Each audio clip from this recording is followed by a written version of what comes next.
শেখ মুজিবরে আমি ছাড়ছিলাম, কিন্তু শেখ মুজিবে আমার ছাড়ে নাই। সে পকেটে পকেটে আমার সাথে চলতো, ঘুরতো। আসসালামু আলাইকুম, আমি খান এম এ সিদ্দিক।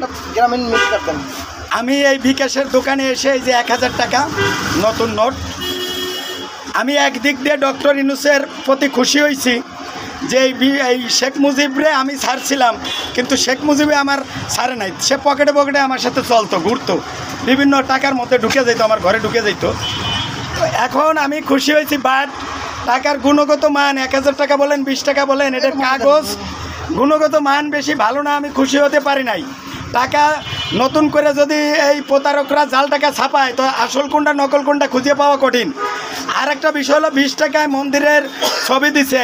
আমি তো মন্দির ছাড়িয়ে 98 সালে মুসলমান হয়ে গেছি। এখন নতুন করে যদি মন্দির আমার পকেটে ঢুকে, ঘরে ঢুকে, আমি মন্দির সহ আমি মসজিদে যাই, আল্লাহর কাছে কি জবাব দিব?